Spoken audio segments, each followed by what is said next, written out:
this is me Leneha Junsu. Welcome to my channel, which is all about enhancing what you have. Today we are going to enhance our imaginations.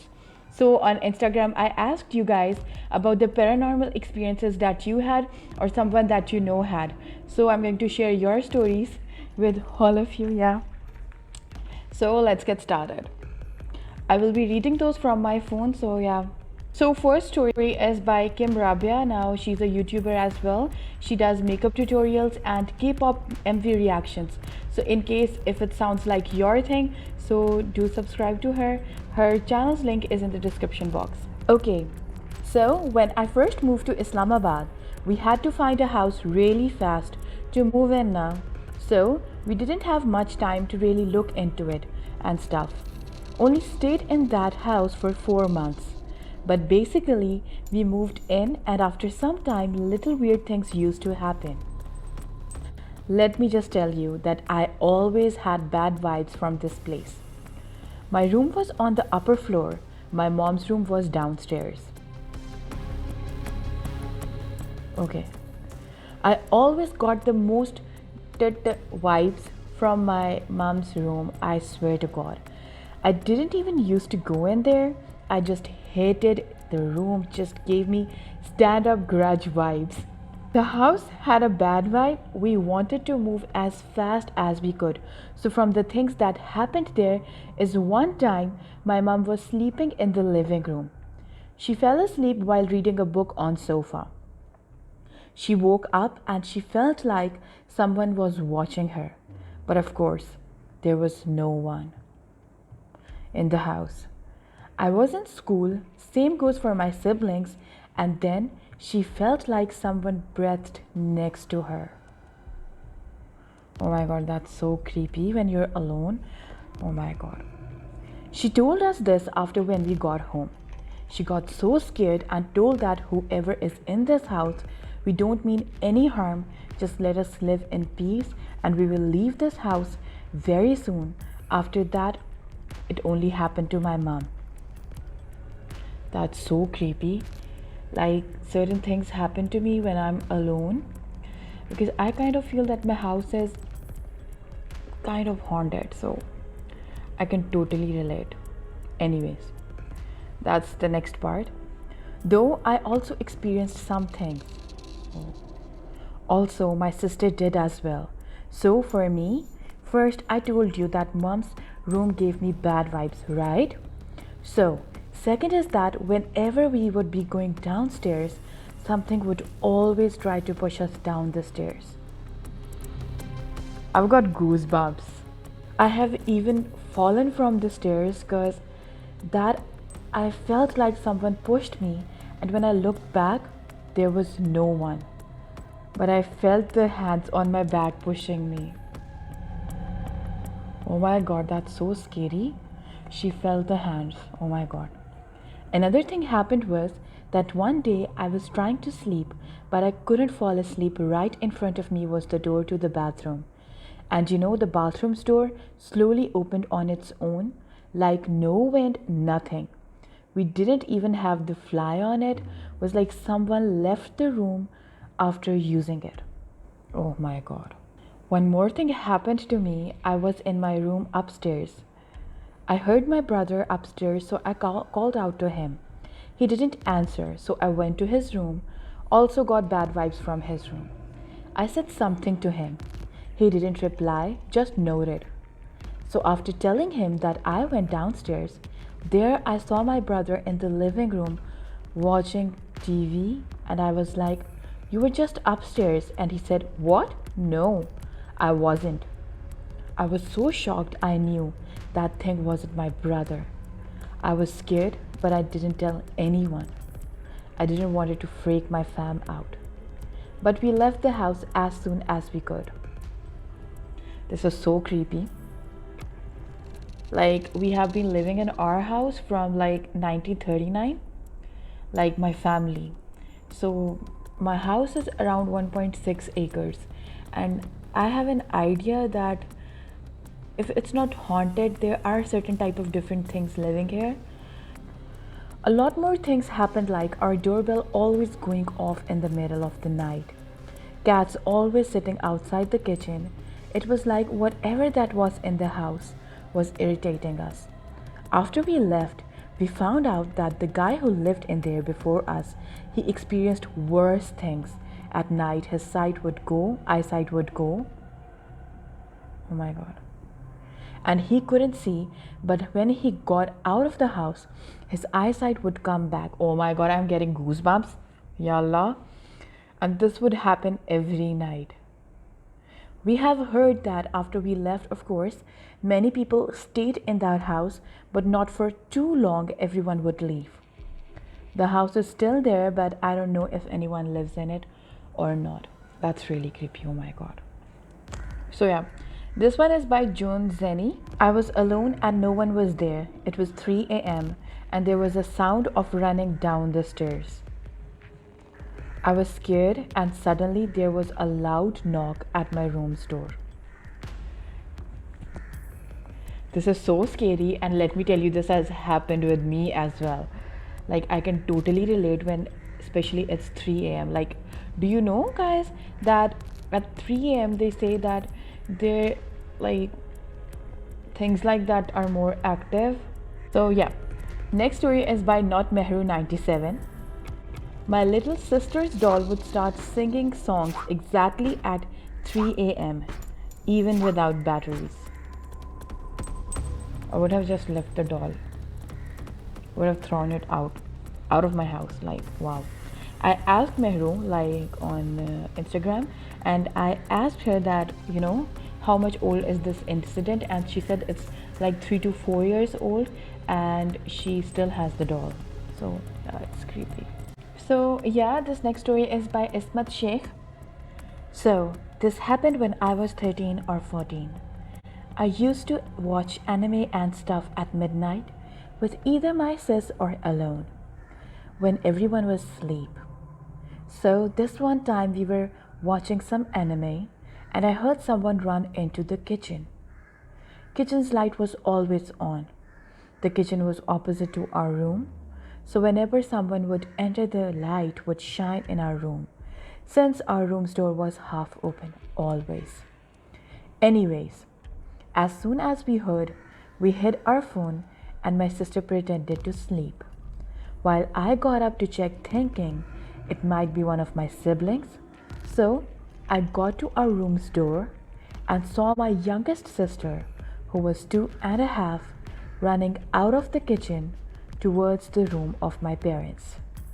I quickly looked into their room and there she was, sound asleep, on mom's arm, under the blanket. I was so confused because she can't just fall into deep sleep in seconds. Like, I ran right after her when she got out of kitchen. That was it. I ran back to my room and told my sister. We just stared at each other and decided we need to sleep.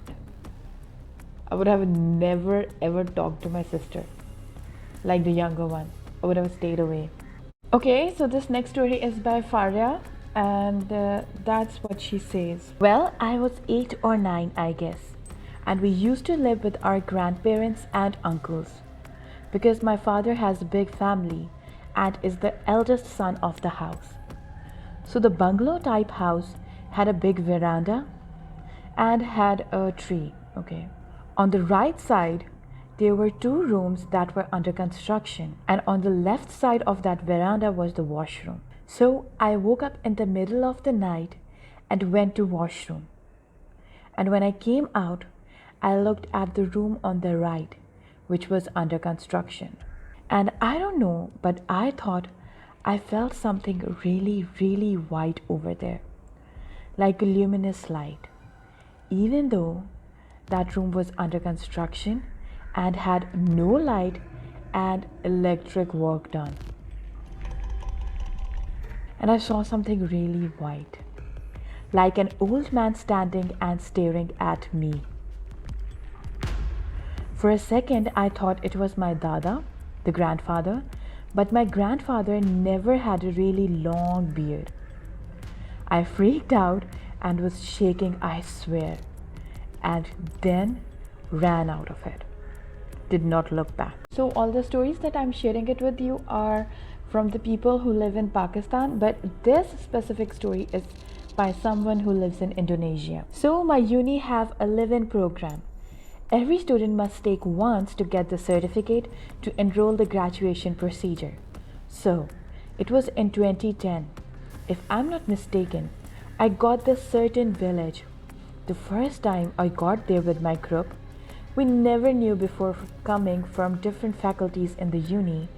I got the feelings that something is off about that village. And it turned out to be true.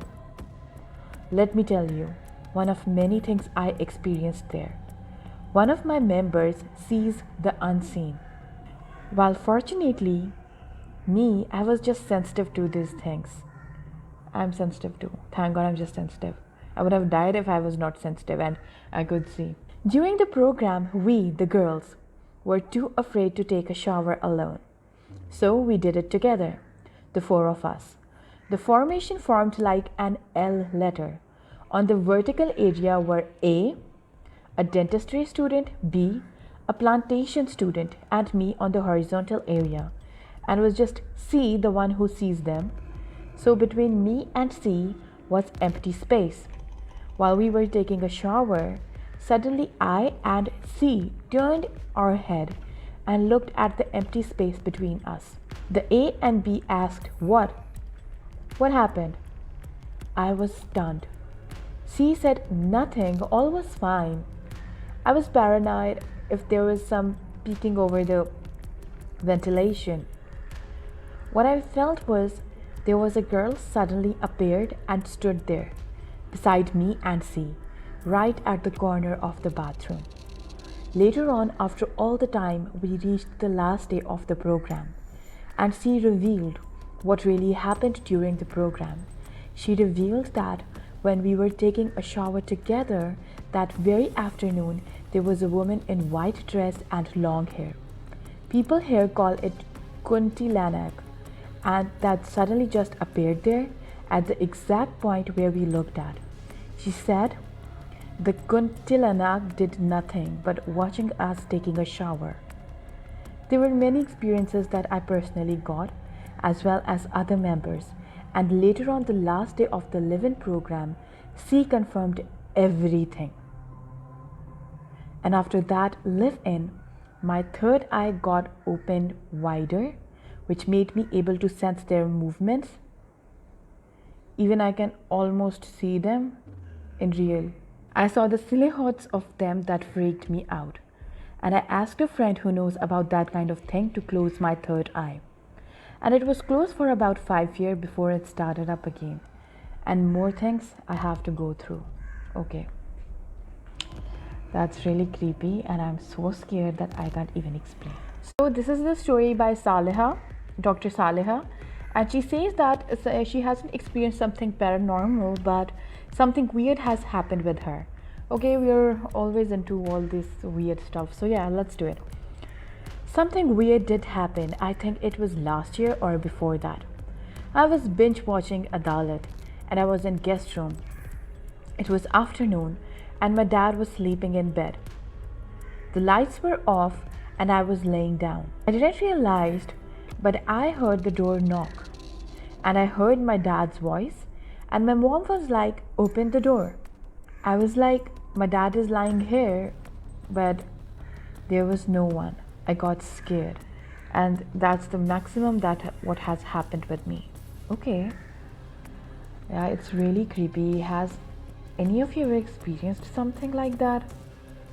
Ever since I was a kid till now, I still hear someone calling me from time to time. Like when I'm alone at home. It has happened a lot. Like so many times that I've lost the count. I have so many incidents on this as well. So yeah, it's creepy as hell. So yeah, this story is by Akasha Mughal. I will be translating it, so I might take a little time. So yeah, the story goes like this.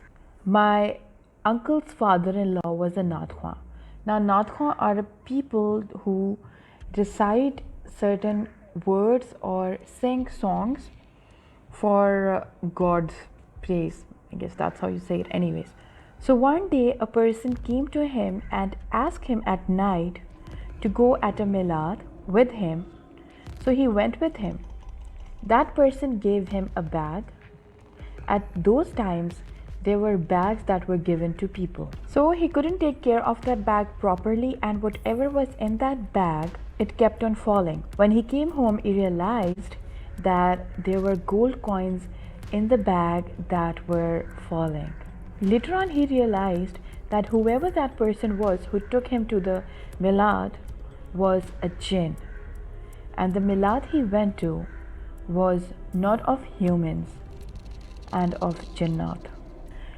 I've heard so many stories when I was a kid, like stories like that, how these beings reward you with lots of money and all. Yeah, wow. So yeah, that was all from my side. I hope that you liked the stories, and maybe if you like these stories, we can do a part 2. Let's see if you guys like it or not. So yeah, this is me, Leneha Junsu, signing off. Bye.